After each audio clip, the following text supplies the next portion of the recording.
Halima Ibragimovaning bevaqt o'limiga sabab bo'lgan haqiqatlar ochiqlandi. Ma'lum bo'lishicha, Halima Ibragimova Grishadan xalos bo'lish uchun tana vaznini yengillashtirishi kerak bo'lgan va xususiy klinikada oshqozon qisqartirish amaliyotini qildirishga majbur bo'lgan. 150 kilosiz. 150 kilo. Shunaqa payt bo'lganmi, masalan, kilogrammingiz oshig'idan-da ko'p bo'lib ketib qolgan payti bo'lgan. Necha kilo? Bo'lgan. O'shanda 165 bo'lib ketganimda oshqozonimdan 40% oldirganman. O'sha paytda 165. Ya chunki men mana 125 bo'lib yurgan bo'lganman-da. Reski 30-40 kilo vesa yuborganman. O'sha karantindan oldinida, keyin o'sha qiynalishni boshlaganman. Yurishga, belim, oyog'im, chunki men hech qachon og'rigandi. Keyin boshlab perevez, короче, olamiz degan 80% olib bir unaqa bo'lib olaymi deb o'zimcha kirganman. Keyin o'yladim, karyerachi, bola chaqa bor, mayli endi. Chunki sizni hamma shunaqa deb bilasizlar. bilan ko'rganda. Keyin operatsiyaga kirayotganda qo'l qo'yadi, men roziman degan joyga. 40% ga roziman deb yozganman, 40%. Lekin o'shandan keyin ozgina ozdim. Tak, 128 kiloga tushdim o'shandan keyin. Necha kilo ozgan bo'laman? 25 kilo, 23 kilo. No, o'shandan keyin baribir boy operatsiya qildirgan odam bari semiradi. 2-3 yilda sekin vesishni boshlaydi, yig'ishni. Chunki oshqozon katta bo'lar ekan. Ozod nafsi tiysa tiydi, bo'lmasa yana ketaveradi. Dietada yurish kerak.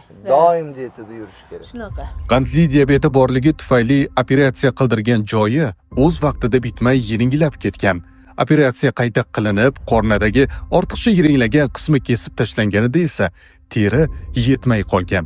Natijada qand miqdori 30 dan oshib, bemor koma holatiga tushgan. Ustiga ustak donor ham topilmagan. Yulduz Usmonova bu operatsiyaga avvaldan qarshi bo'lgani haqida gapirdi. Bir hafta oldin unga qilib qoldi. Taxmin qildik, tayyor edik biz. Aytmay yurdim, chunki nima dedi? Ozgina o'sha amaliyotini qilgandan keyin grijasi bor edi, yo grijasini oldirish kerak edi, yo ozgina yukini yengillatish kerak edi. Yuk yengillataman deb o'sha yuraver, nima qilasan deganga qaramay, menga bildirmay qilishgan, to'g'risi. Qildirmay kirib chiqqandan keyin mendan ancha qochib yurdi, bekinib qilarishni qilib qo'yib kelgan. Menga ko'rmayapsan deb telefon qilsa, shunaqa amaliyot qildim. Tug'ilgan kunim bordi, orasida tug'ilgan kunni ham qildi. Qama tug'ilgan kun dedim, gapga quloq solmadi. Keyin yana yo'qib qoldi. Qayerda yuribsan qiz? Yana telefon qildim. Opa, gunoy bo'lib, men sizga indamadim.